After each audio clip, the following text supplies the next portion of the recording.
But I'm Arwen, I'm from Come Alive Outside. If you've ever done anything like Passports, Mile a Day, Nature RX, Winterfest, Whoopie Pie Fest, Jedi Trails, Spooky Trails. I did the Jedi and I did the Spooky Trails. Oh, awesome. Yeah, I've seen you do everything. That is us. And so this is one of the things that we do too, is we do urban legend tours. We are not historians. We're just people that like to walk around outside. And we found that when we have a group walk where we tell weird stories, we get a lot more people than if we just have a group walk. So today, all of our stories are 10 to 90% true. And they have been collected from places like the Historical Society of Rutland.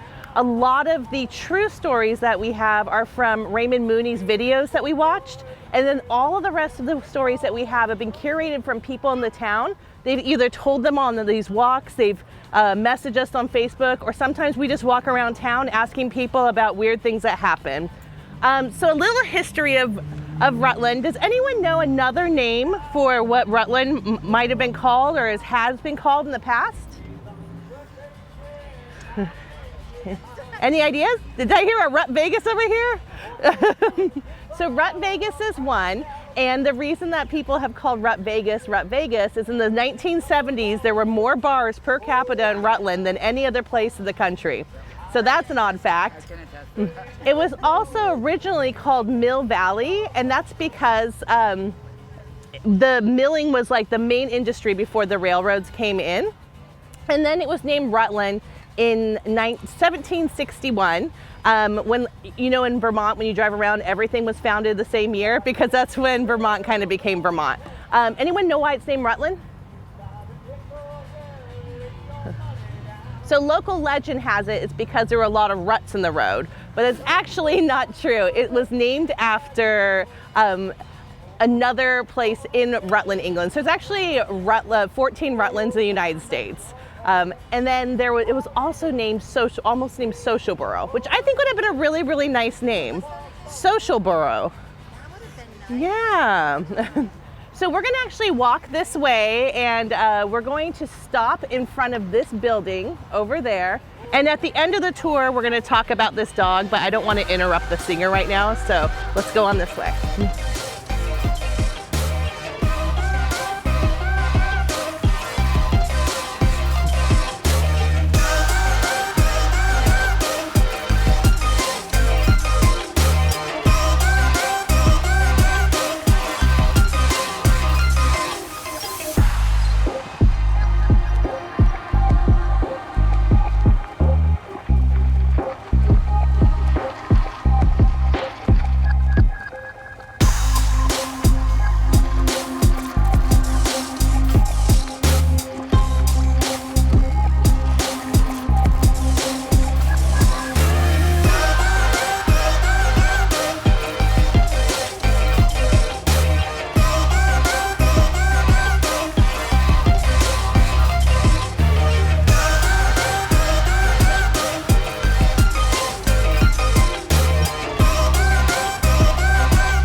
So if y'all want to just crowd around somewhere in here. A couple of things I forgot to mention. If you feel like we're going too fast, yell banana. And if you yell banana, we're all going to freeze, and we'll wait and we'll tell some stories. And then once you feel like you're ready to go on, you yell split, and then we'll all go together. So we want to make sure that we're going at a speed that everyone likes. So this is our downtown Rutland. We have lots and lots of different architecture in this town, which is really, really cool. Does anyone know why all the buildings are down here? Yeah. Is it close to the train station? Exactly. So when Rutland was Mill Valley, everything was on Main Street, because that's because people were doing sheep and whatever other things people did in the 1700s. Yeah, you guys can just walk through. Oh, go ahead. I just didn't want to be rude. Oh, sorry. Scare small children. Hi, guys. Oh, excuse us. But in the 1830s, something very, very precious was found in this county. Does anyone know what it might be? It's a type of rock. Yeah. Marble. So if you look around, you can see we have a lot of marble all around town because we had a lot of marble in in this area. And so they built the railroad, and then they had lots and lots of people move from all over the country who knew things about marble. So who do we think knows a lot about marble? I'm sorry, from the world? Italians, right? So that's why we have a lot of Italians. And then with the railroad, we also had a lot of people come work on that and a lot of industry. So Rutland's really special because we've had a lot of different people from different places living here, and that's why we have a lot of influence here. We also had a lot of firsts here. Thank you. We were the first town to have a polio outbreak in the United States, which is pretty cool. I think we're the first town to have a jail next to an elementary school. Yeah. Like I said, 10% true. Yeah. You're so lucky. I think it's so neat. We also, if you've ever seen the movie Hidalgo or read that story. I watched it before. Yeah, so legend has it that Rutland was part of that American track, that first big race in that. So lots of exciting things. We also have one of the highest fall rates for people who are older, and that's because a lot of our sidewalks are made of slate and marble, which is very, very slippery. So this very, very precious rock we have is also very, very dangerous. Has anyone ever tried to go up stairs at someone's house that are marble stairs in the winter and there's no handrail? It's kind of scary. So this building right here, this is called the Service Building, and this was built by our first mayor ever, and it was a gift to the community as an act of service in the 1930s. And it's built to look very, very tall, and it actually was one of the tallest buildings. It was the tallest building in Vermont until the 1970s, and then they built a taller one in Burlington. But did we handle that, Rutland? Do we like it when people outdo us? No. So we built Sheldon Towers, which is the same height as the one in Burlington. And at the top of that, there's an amber light. And back in the day, that's how the airplanes wouldn't hit the town. And the architecture is made to have the building look taller than it is. It's really cool. I think it looks like something out of like the first Ghostbuster movie. So if you look around, our first mayor's name is on a building around here.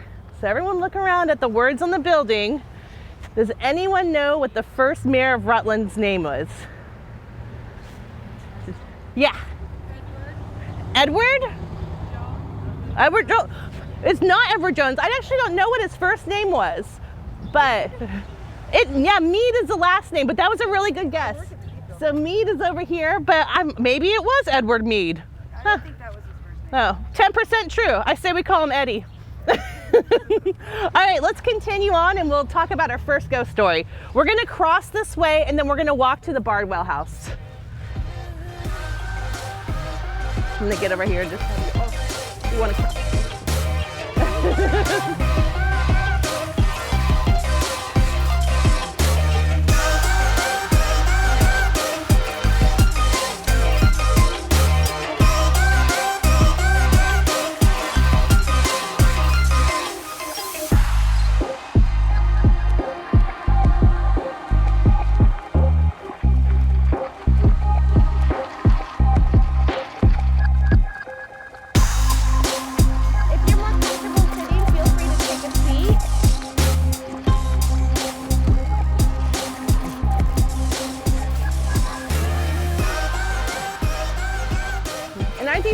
Neat. There's a bunch of these all over town, and another fun walk to do is to go around and look at all the benches. So does anyone know what this building is behind me? City Hall. Is that what you're gonna say? Yep, you are right. So this building was built in 1872, and in 1892, that's when Rutland City was incorporated by John Mead, also known as Eddie. And back in the day, there wasn't a lot of people that worked at places. So the fire department would be here, the police department, as well as the town officials. And there was a fire just a few years after this was built. And so a lot of the building was destroyed, but they took bricks from different buildings that had also had some issues and rebuilt it. There are some ghost stories about this building. So one of the stories I've heard multiple times is in the basement here. People will go and the filing cabinets will be open and the papers will be everywhere.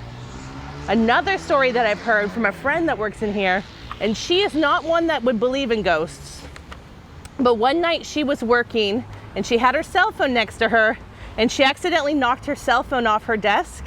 And she says that that cell phone floated in the air for 5 seconds, which that sounds really, really creepy, right? And then this one might not be true, but it's something I suspect. Does anyone know who our new mayor is? Mike Dunges. So when Mike Dunges came and worked here, he used to work on the 2nd story, but then a couple weeks later, he moved down to the 1st story. So a lot of people say that that's so that he could be more accessible to people, but I think it's because he was freaked out. What do you think? But I know a lot of people that work in this building don't want to come here and be here by themselves after dark, which is really interesting. Anyone know anything about the Bardwell house over here? It used to be a hotel.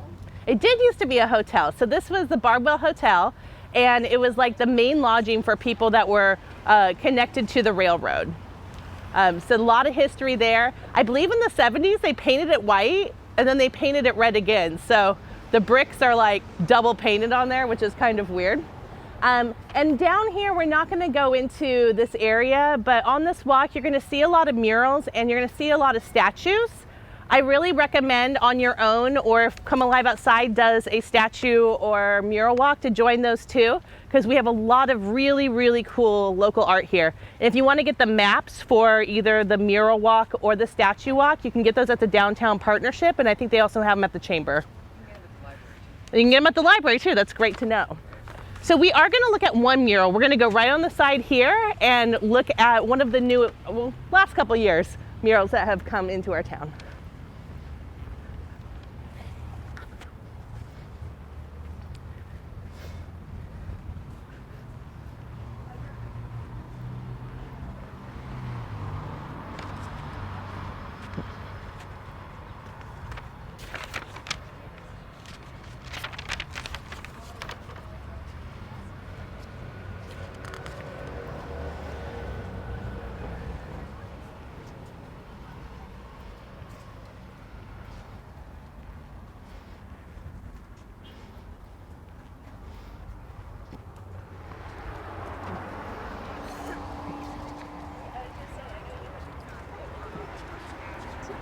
Does anyone know what famous muralist in town painted this?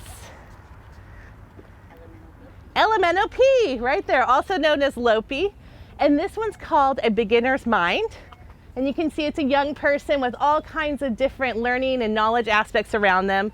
What's cool about this is I've been told, like I said, 10 to 90% true, that on the other side of this wall, this used to be where the fireman's library is. So that's kind of a cool coincidence that that's where this would be. There are lots of different Elemental P murals around town.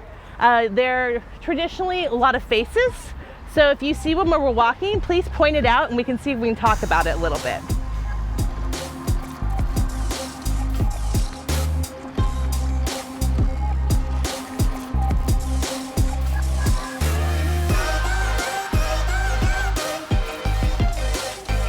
So if y'all want to just fill into the shade, trying to save your skin here. So have any of you children ever hung out in here? This child has. So what is this establishment? Muck's. And do you know anything about the history of Muck's? Yeah. The man that opened this bar was a friend of ours. Yeah. And Marty McClellan, but he changed his name to Muck and Schnabel, and it was such a he was like such an icon. People would come just to hang out with him. And it was so busy all the time, especially at Thanksgiving when kids would come home from college and you would just come here. Then he did also have a side job, and he was a photographer, so he took my wedding pictures. Oh, wow. And so he was just a really nice person. Everyone that has known Marty has just said such wonderful things about him. And so we stop here because this is where we have our 3 really friendly ghost stories. And one of them has to do with Marty. So one of Come Alive Outside staff members, Rudy, if any of you do the passport, Rudy actually writes the passport content. Yeah, I read it. You like it? He does a good job, huh? He's kind of like a big kid. but he used to work here, and there's a picture of Marty in the back, and there's a light on it. And every night before Rudy's shift was over, he turns off the light. But then when he opened in the next morning, a lot of times, even if he was the one that turned off the light, when he would come back, the light would be back on. And so Rudy likes to think that Marty didn't want the light turned off and that he would keep turning it back on. Another friendly or interesting ghost story is about this park over here, the Justin Thomas Memorial Park, which he just did a fantastic renovation on. Has anyone ever played there? Yeah? Okay, I want to make sure everyone plays there because it's really, really cool. So the park, I don't remember how many years the original park was built. I used to work with Shelley here. Like maybe like 20 or something like that. But it needed a renovation. And so during the time when it was being renovated, the park was closed for a few weeks. And we had an urban legends tour. We were telling some of these stories. And a man who actually lives on this street had said that when the park was under renovation, not a park, he kept hearing crying in the middle of the night. And there wouldn't be anything there. But then once the new park came up, there was no more crying. So it's kind of sweet, kind of like, you know, whether it's real or not, it's just kind of sweet to think that someone really likes to play in that park. Would you like to hear about the ghost kitten of Christmas? Yeah. So anyone know Bernadette Robin? She moved a couple years ago, but she lived here forever, and she had a family that lived here for like, you know, generations and generations. So her cat had a litter of kittens, and there was this one little white kitten, and this happened right before Christmas, which kittens don't usually have litters before Christmas, which is kind of weird anyway. Like right now it's kitten season, so if you're looking for a kitten, I know all of the humane societies and foster people are really trying to get them right now, so it is a time. But she gave this little white kitten to her cousin right before Christmas, and unfortunately something happened to the kitten, and the kitten passed away. However, on this street and on Pine Street, on Christmas morning, there have been kids who find a little white kitten on their doorstep, and they play with the kitten and they have their best time ever, and then the kitten's just like no longer there. So every day on Christmas, the kitten comes out and has its best life. Who would like to find a kitten to play with on Christmas? Nope. Oh, well, I would. So now we're gonna walk up here. We're gonna turn right on this first street, and we're just gonna walk all the way to the end of the block. We'll take it kind of slow, so why don't I have you all start, and then I will follow up.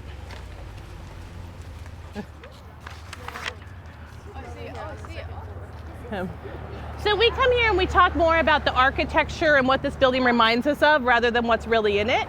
So I don't know like a history of like, or what's happening inside. It's been a lot of things over a lot of years. But does anyone know what this house is called?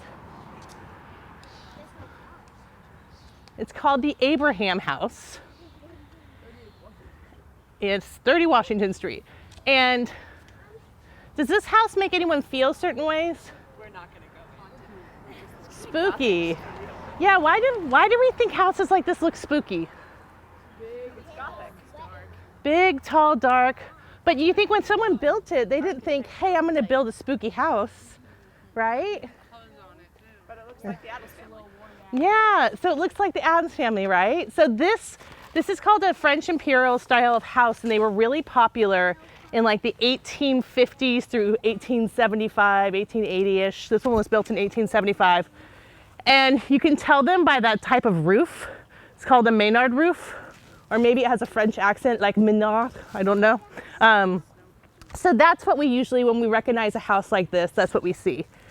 But in the 1880s, there was an economic recession, so houses like this quickly fell out of style because they were really, really expensive to build. And then in the 1930s, this house would have been, or this style of house would have been like 60 years old. So let's think about like, what's 60 years ago from now? So like the 80s, would that be 60s? Math is hard. So if we saw a house that was built in the 60s or 70s or even 80s, right, we might think like, oh, that house is like out of style. So people didn't want these houses in the 1930s. They had really, because they were so expensive, they had become like the dilapidated houses. And then also because of the Dust Bowl, there were people, like if you built a house and you had money like this, like in the middle of the country, and then you came by. 1984? Oh, you're right. You have to do the math. Is that right? 64. 64. But if you went by, like, these would have been like the ones out in the middle of like nowhere that just looked like super, super creepy because they're all dilapidated and by themselves. So that's why we started thinking of these as creepy houses. But when they built them, people were like, that's just a really nice house. It's just what they thought was like in fashion then. But I bring you here to tell you some of the scary stories about Rutland that are the weirdest stories I've heard. So when we were collecting stories for this, I got 4 DMs on Facebook and emails about the vampire of Rutland. Not a vampire from the past, but a vampire from today. Has anyone heard of the vampire of Rutland? And like I say, all of these stories are how much true? 10% true. But this, I can tell you 100%, 4 people, random people told me this story. So supposedly there's a business owner downtown who has had their business here for multiple generations. And if you go inside their business and you look at the historical pictures for the last, 150 years, that person is in every single one of those pictures. He's timeless. And he never comes out when it's really, really bright outside, I've heard. What do you think is going on there? Well, in case the story is true, I can't tell you because I don't want the vampire to come get me. But what I will tell you is I recommend that you go downtown and go shopping and try to find all of the historical buildings that have been owned by families for multiple generations and go and check them out and see if you can find those pictures. Who wants to do that? Yeah, it'd be really, really fun. And then while you're down there, you can go to lunch. What places do you all like to eat? Yeah.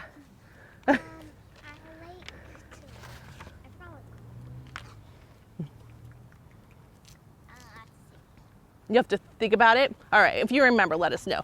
What do you want to share? The sandwich shop. Oh, that would be great. Ooh, that one's been owned by multiple generations too. Maybe that's it too. Yeah. But the other story here, anyone ever heard of Joseph Citro? So Joseph Citro writes these really, really cool spooky stories and monster stories, and he also came up with a monster map of all the different monsters that live in Vermont. Yeah, she has so many. I read it. Oh, you have the book? Oh, yeah. So if you like spooky stories, they carry almost all of Joseph Citro's books down at the Phoenix bookstore. But guess what type of monster we have here in Rutland? We do have Bigfoot. This is actually Bigfoot highway from here until Whitehall.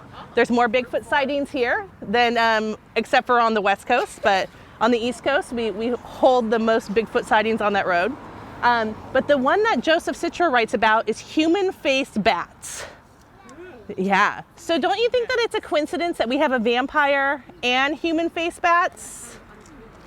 It's like, it has to be real, right? So we're going to continue down to the library and we're going to talk about the underground cells. Right. Let's continue on. What is this amazing building? The library. The library. What happens in there? What?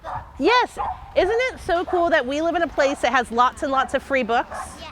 And did you know if you get a library card, you even get free books on your Kindle or whatever type of device you use like that? Audiobooks. And audiobooks, they even have movies. Libraries are magical. So this actually didn't start as a library. Guess what it was before? Oh. What? It's where like the judge would work. Yeah, a courthouse. So, what? Wasn't there a jail? There was. So this was a courthouse, and actually there's still jail cells down in the bottom. And several years ago, they did like a kind of like CSI type thing and had like a mystery down there.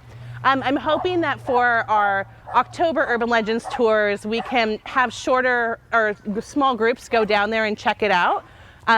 But just super, super cool that that's the history of it. So it was a courthouse in the 1800s. They gave it to the library in the 1930s. But there is a spooky story about this too. Has anyone ever heard of the White Woman of the Fox Room? So there's the Fox Room. Anyone ever been up there? Yeah. Yeah, they do free yoga up there too, which is really cool. Have you done that? I Yeah. went Yeah. there. My mom does it sometimes. So there's this beautiful room upstairs. You go up these twisty stairs to get there. And there was actually a maintenance man who quit his job because he was so afraid of the Victorian white woman that was up there. So very, very classic story of, like, you know, a woman who is in distress in a white gown. I don't know why this has happened so many times over history, and that's why we find these ghosts, but she's up there. And so there have been people that hear whispers. There have been people that don't like to be up there alone. So when you go up there, if you see someone in white, you might want to ask them, are you a ghost? Anyone here live in West Rutland? Oh, are you? Nope, you're fine. Oh, okay. Anyone here live in West Rutland? Has anyone ever been to West Rutland? So there also is a white lady that is there as well on the Marsh Road. Whipple Hollow Road, is that what it's called? So there have been stories that people drive and they see this very, very distressed woman wearing white on the road, and they pull over and they give her a ride, and she's crying, and then by the time they like get to where they're going, they look over and she's gone. What do y'all think about that? Spooky? I don't think we should pick up hitchhikers personally, but you know, to each their own. So we're gonna walk down and go to another random jail. Anyone have any questions about the library or anything that we've talked about so far? Okay. Oh yeah. Do you know if people are still down there? Still down in the cells? Yeah, like, do people still go down there? Yeah.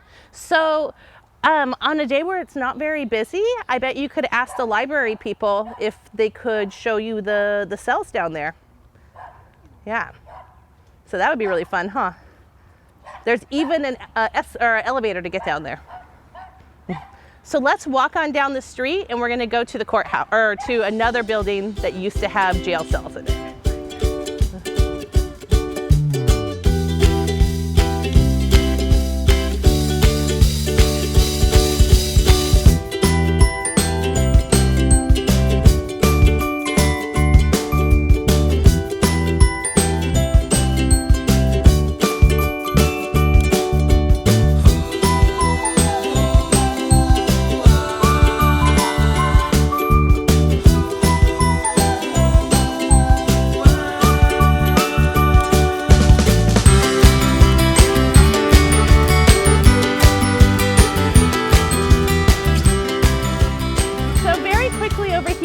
Another location where we had a jail in Rutland. Yeah, inside. So this was the front part would have been like where the guards and the kitchens were, and then in the back would be where the cells were. And this was a jail in Rutland until the end of the 70s, when they deemed it not humane to be a jail. In the 70s, people kept breaking out of it, but this would be like the jail you go for if you're being too wild. And it was also the jail where a lot before that, earlier in the 1930s, where people would go during Prohibition. And do you know what Prohibition is? Prohibition is when it was illegal to make or consume alcohol in our country. And yeah. And so, but there were still people that did that. So this is where bootleggers would go. And we've had multiple people on these tours who have told us that their grandparents have spent the night in here for that reason. So in 1980, it became a shelter for people who experienced domestic violence. And then when it had closed down, everyone went to the Marble Valley Correctional Unit. So we have lots of cool jail stories in this town. We're gonna walk on down into the pit and talk about the hotel that used to be there. I guess with that many bars. I think I was like curious. I wanted to go in there, and why is there a cemetery? It is not broken, it is art. What? It's very cool. Yep, Tedesco wanted to make their own bench when we were wait, doing look, the art project. There's litter. Because they don't paint. There is litter in there. Oh my god. Anyone know what the name of the hotel that used to be here is? Now it's honking. Yeah. The what? The Berwick Hotel. So we had a really fancy hotel here. And there was also on the bottom story, there was Cinderella's Sweets, which was supposed to be some of the best candy ever. But we had a really, really bad fire here in 1972, and the hotel burnt down. But before that happened, we had 3 presidents stay here. Anyone want to guess the presidents that stayed here? Did Teddy Roosevelt? Yes, Teddy Roosevelt. Actually, yeah. My friend is named Theodore, but we call him Teddy. That's awesome. Thank you for sharing that. So Teddy Roosevelt stayed. Who else stayed here? Coolidge, yep. And why do we like Coolidge so much in Vermont? Yeah, he's from here. And he really liked to drink Moxie, which is really, really gross. Does anyone have Moxie? Sorry, some of my stuff is very judgmental. You're like, how dare you? You like Moxie? Maybe it's from California. I just can't get the taste for it. Yeah. And then the last president that stayed here was another Roosevelt. FDR also stayed here. They've been talking about building another hotel here for many, many years. Which Roosevelt? Is there I'm sure there's a Steve Roosevelt.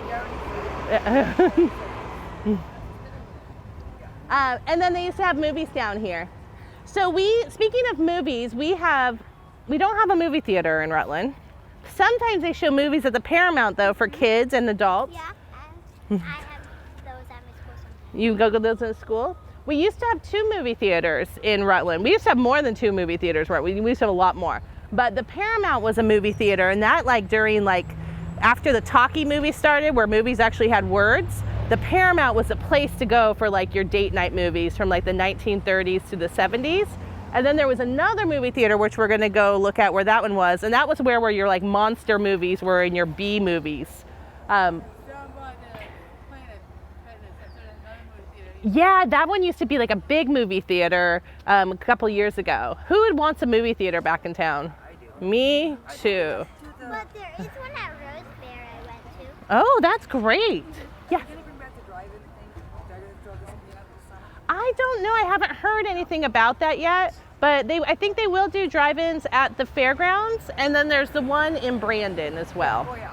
Yeah. But let's walk on over to where the other movie theater used to be.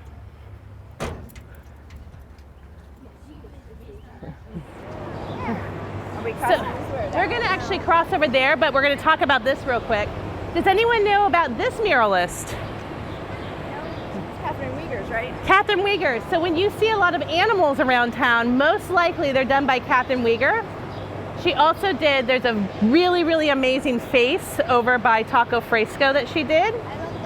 And she is the one who did the Batman if you've seen the giant Batman when you're going down Merchants Row. We're going to talk about the Batman history right now. So we're going to cross over here.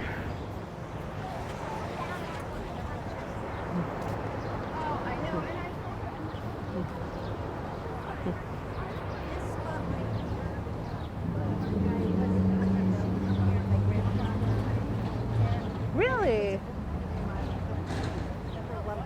There was a bowling alley here, huh? So this is one of our newest marble sculptures.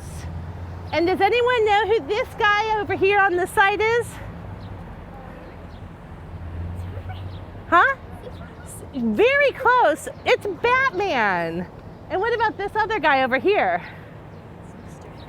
Wait, I thought you meant that person with the short hair. Oh, well, so this guy right here with the pointy ears, that's Batman, and this is Tom Fagan.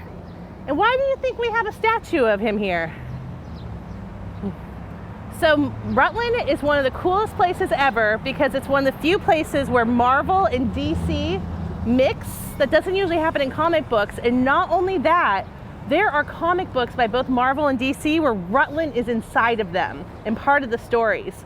So this man here, Tom Fagan, he loved comic books. And so he convinced these writers and artists that did both the Marvel and DC comics to come to Rutland and to do a superhero themed parade every year. And then they would write into comic books about different things that happened during the parade, different bad guys and adventures that happen. And so Tom Fagan would sometimes be written into these stories too. sometimes he was written as Tom Fagan, and sometimes he was written in as his superhero identity, which is really cool. He's a cool guy. He worked with my mother at Tuttle Bookstore, which is on Main Street, and he wore bat rings all over his fingers. Like Batman rings? Yeah, it was like a bat. So That is so have a lot to neat. do Yeah, with it, I guess. it's just so cool. There was a museum that was built with all the old float things and the comic books in the Crystal building, which used to be the Rec. And all of those items are still there. So I hope that someday we get to bring those out and put them where everyone can see them. I wonder if Patrick Leahy is in this mural because he was in one of them. Oh, I think he might be. Wasn't he also in one of the movies? Yes. Yeah. Or, Dark Knight? Yeah. Is he in there? I don't know. It don't look like Patrick Leahy. You have to have glasses. So this was where the other movie theater was. Did anyone ever go to this other movie theater? I can't remember. It begins with a C, doesn't it? I can't, oh, what was it called? I should know, but The Grand. It was called The Grand. And so in the 70s, when things got a little wild over here, this actually became a movie for people who were only adults. And then this movie theater and the Paramount both kind of like fell into demise, and the city raised money to rebuild the Paramount and not the adult movie theater. Yeah, which we're all very grateful for because the Paramount is amazing. So these are called Chicago style windows, the ones where you have the major pane in the middle and then the second. So that's just kind of a cool architecture thing on the Griffin building. And then you'll see over here, we have a building that is completely made of marble. That is not like a typical thing, and it's very, very cool that we have that. Has anyone ever been inside there? Yes. Is it? My mom's bank. Oh, it's your bank? Isn't it so beautiful inside there? Used to be called Marble Bank. Marble, And the yeah. giraffe. And I found the giraffe. You found the giraffe. Guess who did that one I'm too? the same person who did that. It is the same person. So that's also a Catherine Weger, and we're gonna walk over by that pigeon, and we're gonna talk about that pigeon for a second. Then we're gonna walk down to that other mural. We're almost gonna be done. So do you see how there's a pigeon being hugged by a monkey over there? So Catherine Weger also painted that, and during the pandemic, she painted the "Everything is Going to Be Okay" balloon, which was just really, really helpful, I think, for a lot of people who had a hard time during that time. But it's kind of funny that there's a pigeon there, because Rutland has some really, really weird history with pigeons. So in the 1980s, there was all of these pigeons, and they were a problem. And so someone decided it would be a good idea to poison the pigeons, but then it was raining dead pigeons. What do you think about that? Yeah, was anyone here for that? I don't remember the raining part. I remember a lot of And like I said, 10 to 90% true, so I don't know, like that's just what people have told us, but they would tell us they'd be walking around and pigeons would just be falling from the sky. Yeah. I have another pigeon story for you that's even grosser. Come this way.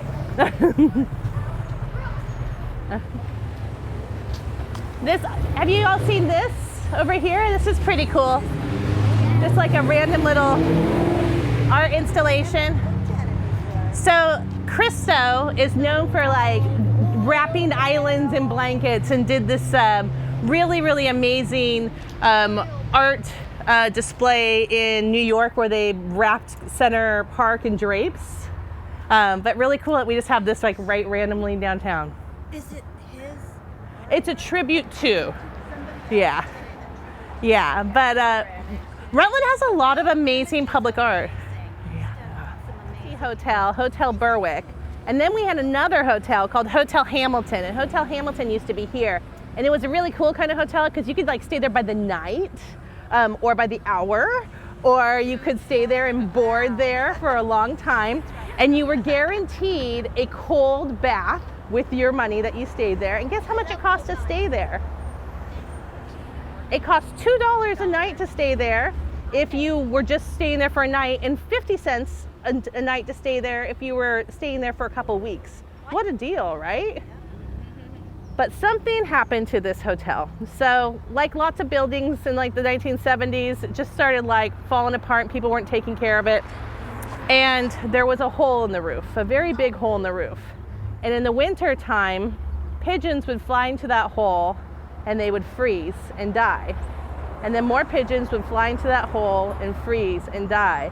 And finally, the weight of all those dead frozen pigeons caused the roof to collapse, and that's what ended up destroying the building. No, this one, the one that is no longer here. But isn't that weird that we have so many dead pigeon stories in Rutland?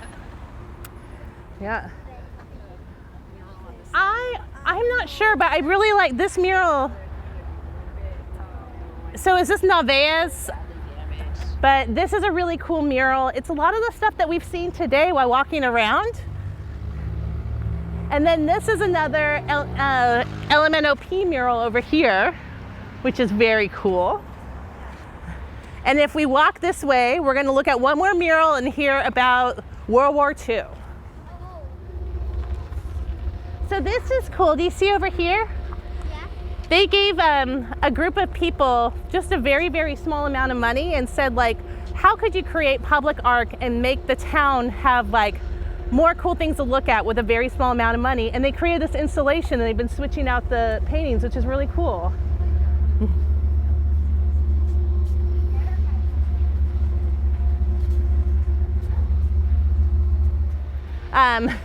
So this is another Narvaez mural, which is cool because it's all about the farmers market, which happens here every Saturday during the summer. Who goes to the farmers market?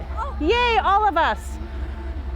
This is also Evelyn Street, and what's really cool here, or maybe not cool, interesting, let's use the word interesting, that during World War II, they had a Japanese submarine from World War II that they brought here, and they put it on the street, and that's what they would use to recruit people to go to war and to buy war bonds.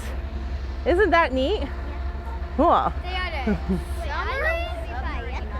Have you been to this? Oh, are you gonna go this year?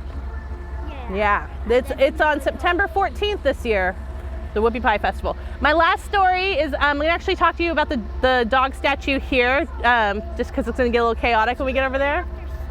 But anyone know anything about the dog statue that's downtown that we're gonna walk back and see? So it's actually the meters that have been stolen. So there was an actress who was pretty famous multiple years ago named Mia Farrow, and her brother Patrick Farrow and the Farrow family has lived in the Rutland area for a long time. Patrick Farrow unfortunately passed several years ago, but he was a very, very talented artist, and he created that piece that's called The Leash. And what's interesting about it, so he donated it to Rutland, and then they raised $20,000 to put it in that area. But the meter has been stolen twice. It was stolen in the beginning of the 2000s and then again in 2011. And both times it's been abandoned and returned. And the theory on it is that people think it's cursed if you steal it, and so that they end up leaving it places. And I work in the corner building upstairs, and there's this weird thing that happens with the light when, like the sun setting when I'm up there. If I look down at the dog sometimes, the eyes look like they're glowing red, and I'm sure it's just the light, but it does freak me out. So sometimes I call him the demon dog, but he really is very, very cool. And the message of the piece is about like fighting the man and being unleashed, and like it's really cool. So when you get back there, please check it out. That's where I'm gonna leave you today.